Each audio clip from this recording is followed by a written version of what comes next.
E aí, galera, depois de tanto tempo, né, sem aparecer, resolvi aparecer, finalmente, dar as caras para vocês, trazer um vídeo um pouco diferente para sair da rotina. Uma rotina que já faz mais de um mês que eu não posto nada, né? Mas vamos lá, vou voltar agora, se Deus quiser. E eu resolvi trazer um vídeo mais no formato de vlog para vocês, um vídeo, ó, tem um convidado aqui, um vlog. Já mal comecei o vlog, já é assim mesmo, já começou uma pessoinha aqui aparecendo no meu vídeo, né, Clovoso? Olha pra aí.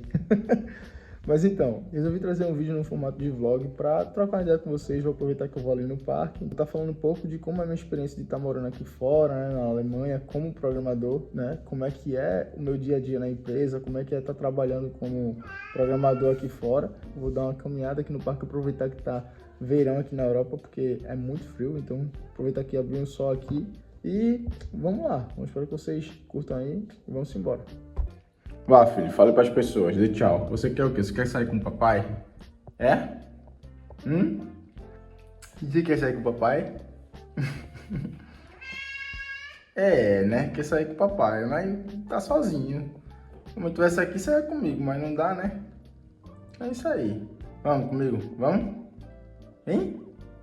Quer vir? Bichinho.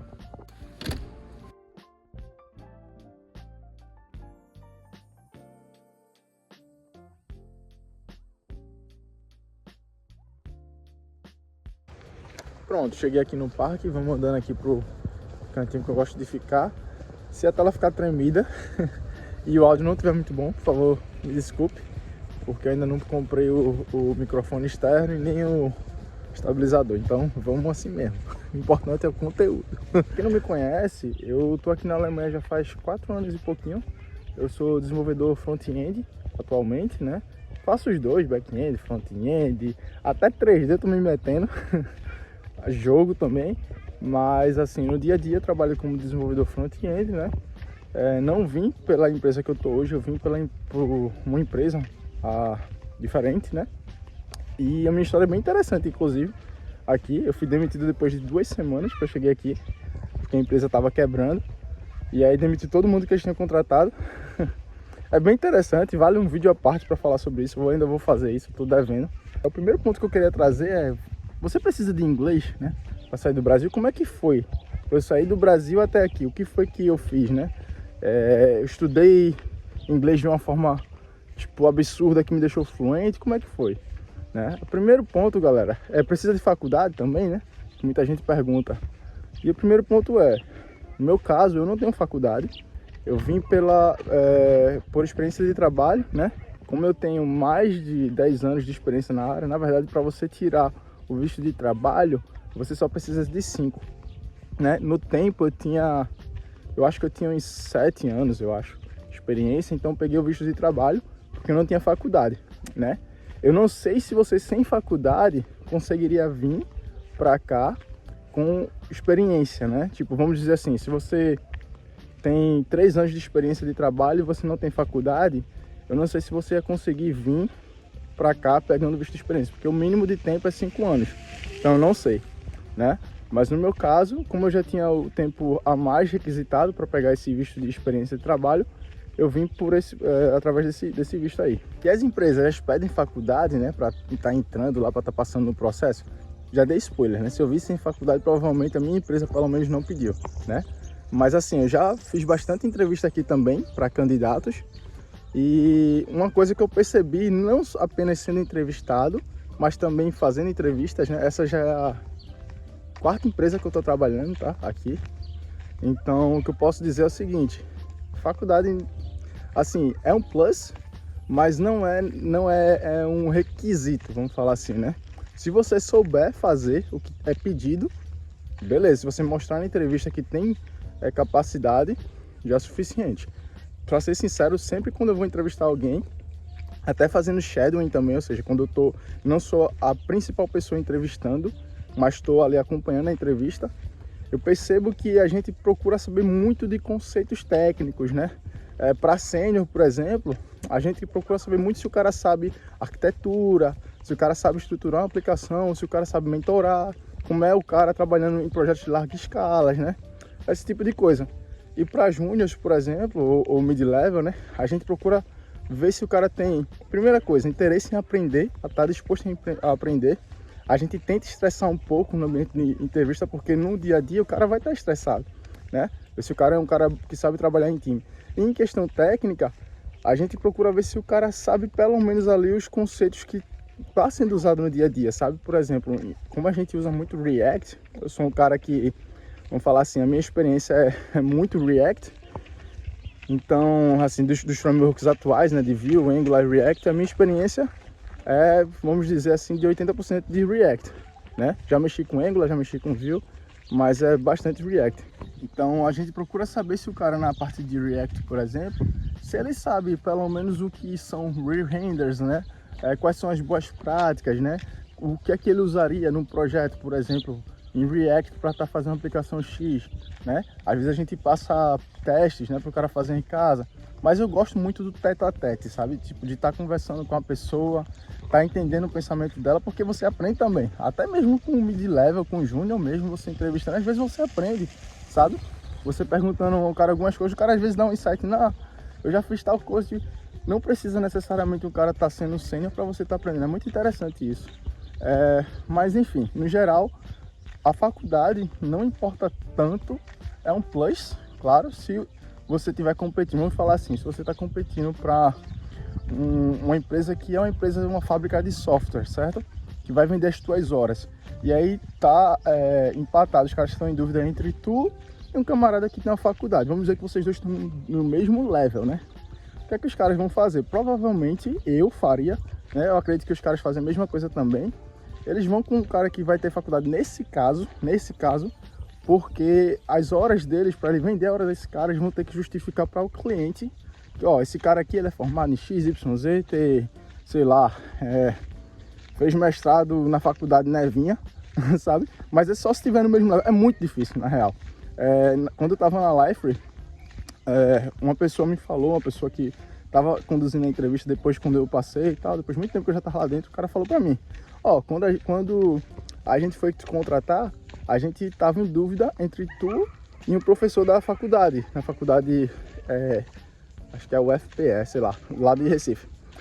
E ele falou que a galera decidiu ir comigo nesse caso. Além de eu ter as coisas que eram pedidas, né, como o camarada também tinha, eu tinha muito projeto publicado e isso fez muita diferença, né? E sobre o inglês, né, entrando no segundo ponto do vídeo, ia ser o primeiro, mas foi o segundo, porque eu me lembrei da faculdade. Não precisa você ter um inglês fluente para você vir para cá, tá? Eu não vou vender sonho, não vou vender maravilhas para as pessoas, né?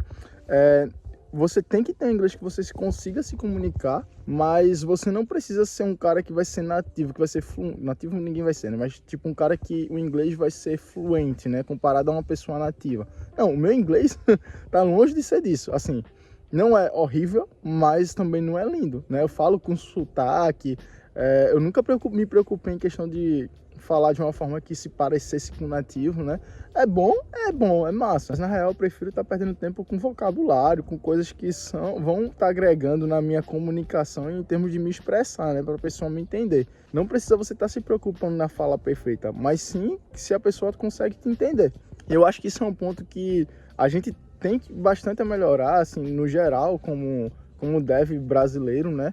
É que eu vejo muito dev bom mesmo, conheço muito cara bom, mas que não consegue se expressar em inglês e aí perde vaga. Eu já indiquei alguns amigos, algumas pessoas para a empresa, teve uma empresa da Austrália que eu indiquei alguns amigos e os caras não passaram porque, infelizmente, o inglês não era lá essas coisas. Então isso é um ponto importante, se não o mais importante, que eu considero mais importante para você estar realmente dando o primeiro passo para sair do Brasil, sabe? Porque eu tava até falando com um amigo meu esses dias, conversando com ele aqui pelo Zap, ele tá no Brasil, eu falando pra ele que ele fez, cara, tal, depois que eu vi que você saiu do Brasil, acho que muita coisa mudou, tal, muita porta se abriu, eu falei pra ele, cara, realmente é massa, mas eu diria que não foi depois que eu saí do Brasil, foi depois que eu aprendi inglês, porque o primeiro passo é aprender inglês. Quando você aprende inglês, você vê que meio que a janela, sabe, de oportunidade, a sua visão cresce, parece que abre um pouco mais.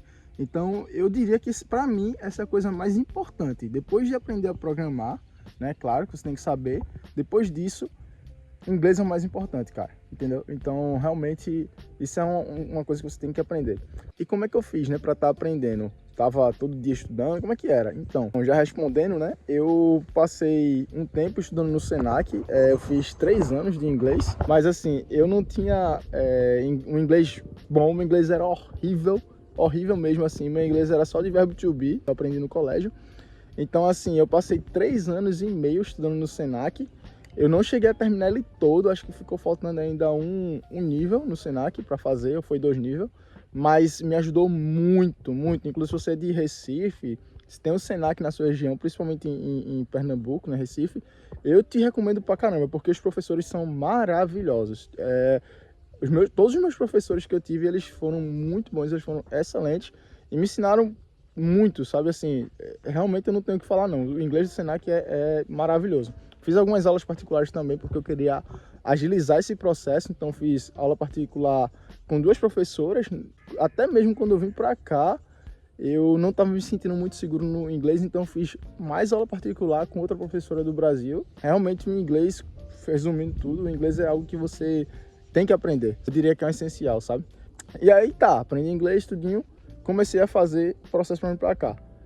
Então, terceiro ponto que eu queria falar, como é esse processo para vir para a Alemanha, né? Beleza, Clóvis, eu já manjo de inglês, pelo menos ali a conversação, já sei a parte técnica, né, que o pessoal pede e tal, e o que é que eu faço agora? O que eu tenho que fazer? Então, LinkedIn, coloca tudo em inglês, dá uma guaribada, a gente fala em Recife, eu não sei, eu acredito que isso é algo de Recife mesmo, guaribada, tipo, dá uma melhorada no teu currículo, então dá lá uma reforçada e começa a aplicar. Aplique até você enjoar.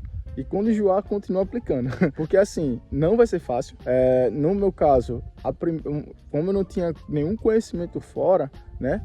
Só tinha um, na verdade, que inclusive foi através desse meu networking que eu vim pra cá, que eu vou falar lá na frente, mas tinha pouquíssimo conhecimento fora. O que foi que eu fiz? Eu comecei a aplicar, porque eu queria ver se meu inglês já era o suficiente para eu vir, né? E também queria sair do Brasil. Então eu comecei a aplicar. Cara, eu me lembro como se fosse ontem. Teve uma entrevista que eu fiz, que o camarada chegou para mim e fez assim, eu acho que foi com... Ele falou, eu entendi tudo que ele falou, minha audição sempre foi boa, mas para falar não era muito bom. Então, quando eu fui falar, eu não sei se era porque estava muito cedo, eu já tinha feito entrevistas antes e conseguia falar, mas essa daí, não sei o que aconteceu, eu fiquei tão nervoso e travei. E aí o cara me interrompeu, assim, quando eu ia falar sobre mim, eu acho que não tinha nem, sei lá, meio minuto tinha passado, o cara fez, não, peraí, cara, tá bom, vamos fazer o seguinte, vamos encerrar por aqui, o teu inglês não tá legal, estuda mais, não desiste e tal, e quando você estiver bem, estiver se sentindo bem, você fala comigo de novo e a gente pode estar fazendo de novo uma entrevista e tal. E, se eu não me engano, desse daí foi pra Austrália. Eu fiquei super triste, velho. Eu me lembro como se fosse ontem, mas assim, eu não deixei aquilo me abalar. Inclusive, foi um feedback, não foi destrutivo, sabe? Ele realmente falou o que estava acontecendo, foi um feedback bom. Guardei pra mim que eu fiz, não, realmente eu tenho que melhorar um pouco mais a parte de expressão. E continuei aplicando, mas realmente fiquei bastante triste. Graças a Deus aquilo assim não me colocou pra baixo, não acabou com o meu sonho, né? Então assim, persiste, continua aplicando, LinkedIn, entra lá nas empresas que você tem interesse em vir, tá? Dá uma olhada no Glassdoor também, que é um site que ele vai te mostrar, um bocado de empresa, vai te mostrar comentários das pessoas sobre essa empresa, funcionários que já trabalharam lá, vai te dar média salarial, tá?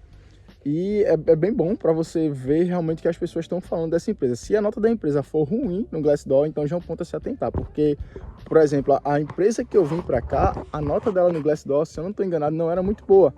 E como eu ignorei isso, eu acho que só vim ver isso depois, acabei me ferrando. Porque realmente a empresa não era... Essas coisas não vou falar o nome da empresa, mas a empresa não era boa. E me ferrei, porque a empresa ela não era segura. Não era startup porque já tinha muito tempo de mercado, mas acabou que ela estava ruim das pernas, ela não quebrou, mas ela demitiu eu e todo mundo que tinha contratado, né? Com 2 semanas, foi um dia depois que minha esposa chegou. Então foi tenso, mas graças a Deus estamos aqui ainda, né? Mas então isso é um ponto para você se atentar e no Glassdoor para ver. Então o site de vagas para você aplicar, né? LinkedIn, Glassdoor. O site das empresas que você está procurando emprego também. Por exemplo, eu quero ir para a Amazon. Cara, entra no site da Amazon, tem lá uma página de Jobs, Careers. Geralmente é Careers que tem. E você procura lá. Vaga de front-end. vai aparecer um bocado. Procura na região que você quer vir e fica aplicando. Inclusive, eu participei de um processo seletivo na Amazon através de aplicação mesmo. Ninguém me chegou e me indicou lá. Não, eu simplesmente cheguei no site, coloquei e participei do processo. Foi bem interessante, inclusive.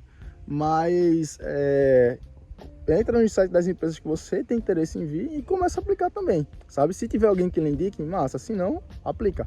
O negócio é aplicar.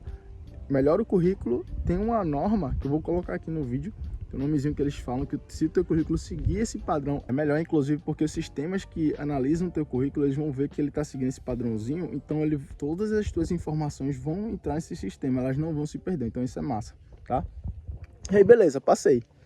E agora, como é que tá atualmente, né? Como é que é trabalhar aqui? Como é que é a galera aqui da Alemanha? Como é que são, né? Então, um ponto que eu posso dizer é que a cultura, o choque cultural é um pouco diferente, realmente, um pouco não, é bastante diferente, vou dizer assim. Nós brasileiros, nós temos um pouco de sentimentalismo em muita coisa, né? E os caras são totalmente o oposto, os caras não têm muito sentimentalismo, os caras não são tão sentimentais assim, né? Tanto que eu me lembro que teve uma empresa que eu entrei, foi a terceira empresa que eu entrei. Acho que era o meu tech lead e o cara de produto. Os dois eram alemãozão mesmo. E aí, eu lembro que quando foi no primeiro dia, super gente boa, cara, super gente fina, inclusive também. Mas no primeiro dia, quando eu cheguei na empresa tal, deu a hora do almoço, eu fiz... eles estavam saindo pra almoçar, né? Não falaram nada, eu fiz, vocês vão almoçar onde e tal? Aí o cara olhou pra mim, assim, ele fez, a gente vai em tal lugar, mas assim, você não vai com a gente não, pode ficar por aí, ver um lugar pra você ir e tal lugar é bom. Talvez quando a gente tiver uma amizade um pouco mais legal, um pouco maior, aí quem sabe você vem com a gente, mas por enquanto você vai sozinho e tal. Mesmo assim, velho, eu fiquei... Cara, foi muito engraçado, assim, eu falei pra minha esposa, ela começou a rir, mas assim, não foi por mal, não foi por mal de jeito nenhum, tipo... Inclusive, esse cara que falou isso, ele ficou super meu amigo. Quando ele saiu da empresa, ele me chamou pra almoçar com ele e tal. Aí, eu nem cheguei a comentar isso com ele, mas é muito engraçado, porque é muito diferente o pensamento. Tem coisas que a gente fala de piada, às vezes, que os caras não entendem. Tipo, pra eles tem que ser muito lógico. Se não for lógico, ironia, eles não vão entender. Então, assim, o choque cultural é diferente. Questão de programar, né? E é que todo mundo me pergunta, os caras são bons, né? Uma coisa que eu já ouvi, inclusive, um cara grandão assim na empresa falar é que, tipo, e a minha perspectiva também é a mesma, né? É que os alemães, eles são muito bons, não só os alemães, mas estrangeiros no geral. Os caras são bons, mas o brasileiro tá realmente num nível muito diferente. Os caras, a gente, assim, quando a gente quer trampar, a gente trampa muito bem mesmo, assim. Eu não sei explicar, mas é uma coisa diferenciada, sabe? Todos os BRs que eu trabalhei, os caras são muito bons, assim, sabe? Claro que tem um problema ou outro em outras áreas, como todo mundo tem, mas assim, na parte técnica, a maioria, vou dizer assim, que realmente a gente é muito bom. Mas uma coisa que eu percebi, e também eu já ouvi falar isso, é que, tipo, a galera estrangeira, né? Os caras, eles são produtivos, vamos falar assim, não vou falar 8 horas por dia, mas os caras são produtivos às 7 horas, 6 horas que eles estão ali. Tipo assim, o que eu quero dizer é que, no geral, eles são muito produtivos. O tempo que eles estão ali trabalhando, eles vão ser produtivos. A gente, o que é que acontece com a gente? E, inclusive, eu incluso em algumas situações, eu estou tentando melhorar isso também. Mas, assim, o que acontece é que a gente é produtivo numa determinada hora do dia, sabe? A gente chega no trampo, aí tem... Eu já vi, inclusive, algumas pessoas fazendo isso. Eu não faço porque eu não tomo café, mas, tipo, cheguei no trampo, vou tomar um cafezinho, né? Aí conversa ali na copa, tal, aí volta... Aí tem um nível de produtividade X, aí chega um determinado momento do dia que o cara é super produtivo e aí acha que tipo, tô produtivaço, sabe? Mas assim, se talvez pegasse essa mesma pegada que a galera tem, tipo, chegar no trampo, tá ali, focou, vai até o final do trampo na mesma produtividade, eu acho que seria 1000 vezes melhor. Não tô dizendo que a gente é ruim, muito pelo contrário, a gente é muito bom, mas eu percebi que tem isso, tem a questão do nível de produção, assim, os caras, os gringos, vamos falar assim, né, os não brasileiros, eles são produtivos numa linha reta, sabe? Claro que vai ter pique, todo mundo tem pique de produção, mas eu percebi que a gente brasileiro, a gente tem um pique muito alto, mas também a demora para chegar nesse pique é maior. Eu percebi isso. A gente é muito bom tecnicamente, mas tem muito ponto de cultura, assim, de sentimentalismo que a gente tem, de levar as coisas pro pessoal, muitas das vezes, sabe, que a gente tem que melhorar. Às vezes tem coisa que Acontece até mesmo na discussão de reunião, até numa mensagem de Slack, que eu percebi que, vamos colocar assim, todo mundo no geral, o brasileiro, ele se afeta um pouco numa mensagem que não era para se afetar, entendeu? Então, assim, isso é uma das coisas que a gente preza muito, assim. Você leu algo no Slack e tá interpretando como pessoal, chama o cara no privado e pergunta se era isso mesmo que ele tava querendo falar, ou até mesmo no call. Inclusive, é melhor chamar no call. Então, talvez isso seja um ponto de atenção, né? Se você vê que você tem um pouco de sentimentalismo em algumas coisas, você tentar se policiar nisso para realmente não estar se prejudicando lá na frente. Porque eu era bastante sentimental antes de vir para cá.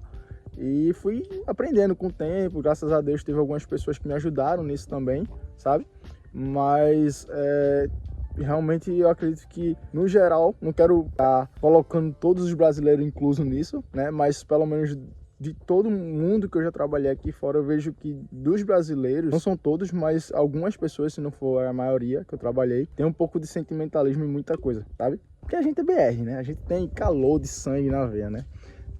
Calor de sangue na veia foi ótimo, mas enfim, vocês entenderam. E é isso, né? Sobre a questão de trabalho aqui, eu acho que eu já cobri o ponto de faculdade, né? De estar saindo do Brasil, do ambiente de trabalho, né? De uma escala de 1 a 10, a questão do quão eu gosto de estar morando aqui, eu posso dizer que seria 8, sabe? Porque tem alguns pontos que eu sinto falta do Brasil e outros pontos que eu acho que realmente tem que melhorar, hein? Principalmente a questão de acolhimento das pessoas. Talvez porque eu não falo alemão, isso talvez mude quando eu começar a falar alemão bem, sabe?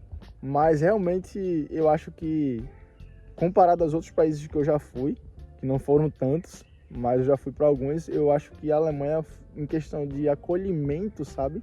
De tratamento, não é tão legal, não é tão legal. Mas fora isso, na questão de retorno de imposto, de tipo educação, de segurança, né, de verde, por exemplo, é muito massa mesmo, assim, não tenho o que reclamar, é muito legal.